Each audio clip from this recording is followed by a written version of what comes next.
Hi, I'm Dr. Jameca, and today we're going to talk about how mental health services have been expanded during the pandemic. And I'm going to talk about three specific areas. I'm going to first start off by talking about EAP programs, then telehealth, and then I'll finish by talking about demographics.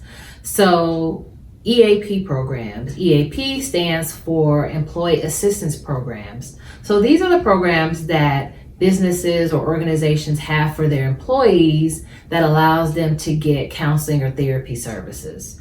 You have to be first credentialed by that particular EAP program as a provider so that when the employee needs assistance, they simply go through their HR department or their EAP department, and then from that, they pair them up with counselors or therapists who can provide the services they need. The great thing about it is it's set up already by your employer, and the other great thing about it is it gives you a set number of sessions in order to at least start your therapy journey. It used to be that EAP services would only give you one session, 2 sessions, maybe even 3 sessions. But the beauty that I've seen through the pandemic is that EAP services have expanded all over the country. So now they're giving their employees a minimum of about 3 to 5 sessions. So I think that's great, because if you're an individual suffering from anxiety, you're going to at least need to start with a therapist for 3 to 5 sessions. So I think that has been one of the great advantages of the pandemic.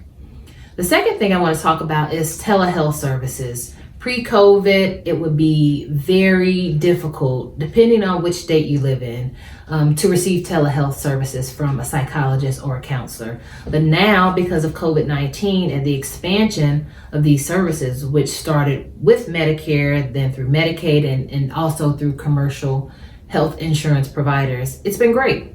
As a psychologist that's been practicing for about 20 years, I'm excited and happy that everyone is finally catching up to the need for telehealth services. So telehealth can be in the form of audio and video.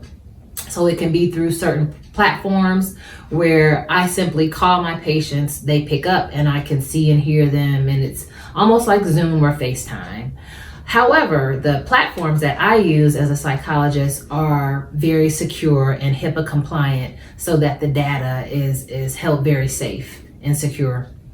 The other type of telehealth services would be phone services. So there are some insurances that approve me to be able to see my patients just by simply calling them on the phone for audio services. So again, I'm quite thrilled about these because there are many people in our society that can only see a therapist or counselor by one of these 2 ways. So let's talk about some of the benefits and the barriers to telehealth services. One of the huge benefits of telehealth services is that it improves access. So maybe prior to COVID, if you were an African American teenage girl living in rural Michigan, you might not have had providers in your rural area that looked like you that you might have wanted to see. But now, because of the expansion of services in telehealth, you could potentially reach out and see a provider in the Detroit, Michigan area.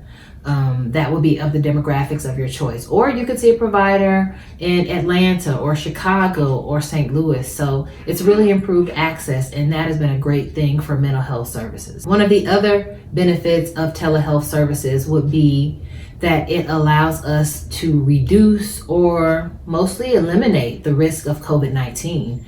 So pre-COVID, my patients will come into my office to see me, or I would see them in their homes or nursing homes.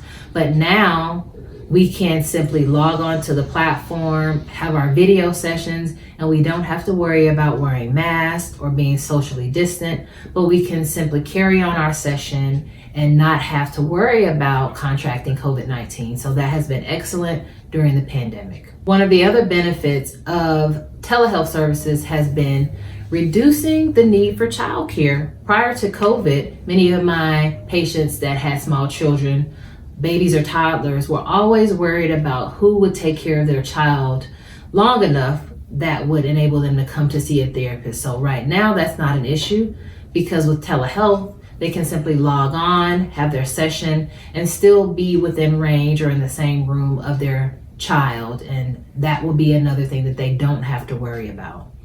Another benefit of telehealth would be that it reduces the reliance on facilities. So now there are practitioners out in this world, like psychologists, social workers, or counselors, that don't have to lease office space. They don't have to have a brick and mortar office because they can operate an entire practice based on telehealth services. That's been great because it has allowed more practitioners to be able to provide more services. Now I want to focus a little bit on the barriers of telehealth services. So anytime you have an option that has benefits, it would also have barriers. One of the barriers that I see with telehealth services, especially since I work with older adults, is their familiarity with technology. Many of my older adult patients have no idea what I mean when I say telehealth. Many of them are not familiar with how to use programs and software.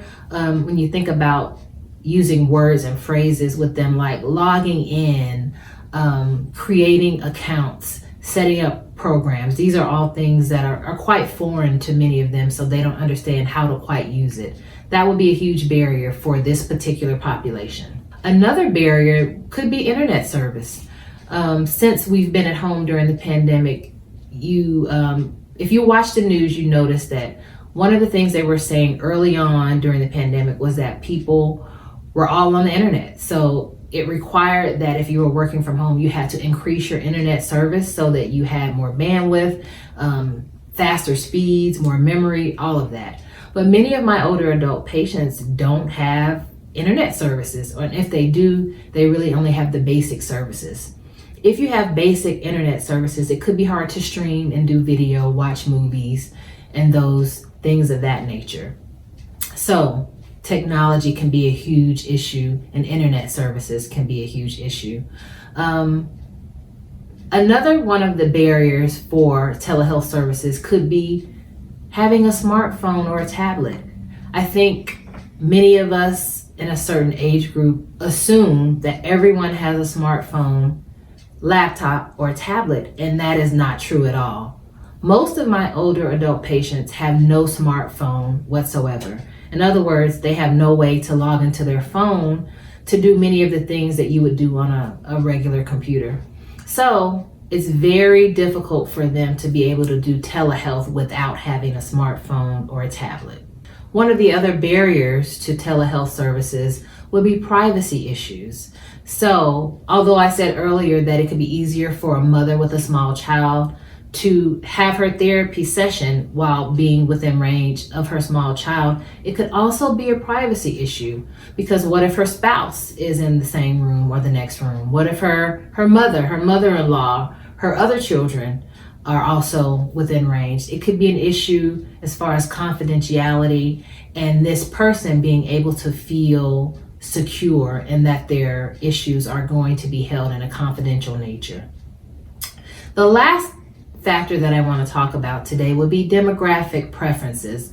One of the great things that have occurred during the pandemic is that individuals now have a bigger desire to enter therapy, which has been great for the field, but has also made individuals have more of a focus on the demographics of their provider. So now, instead of pre-COVID, where people would just be happy to have a counselor or a therapist, now individuals are more interested in what this provider looks and acts like. So now it could be a white male in rural Missouri that is homosexual that has not been able to find a provider in his area because it's a rural part of Missouri. Now, because of access of things like EAP and telehealth, now he can seek out a provider that has the same values that he has, and he can enter into a therapy situation and now feel more supported and safe. So demographic preferences are now a priority for many individuals who are interested in therapy. And I think as a provider that has been a really good thing.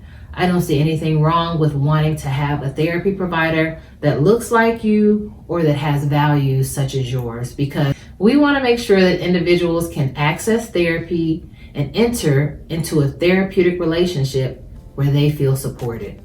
Today, we've talked about a few different reasons why mental health services have been able to be expanded during the pandemic. If you're interested in hearing more about mental health services during the pandemic and beyond, Please tune in and subscribe.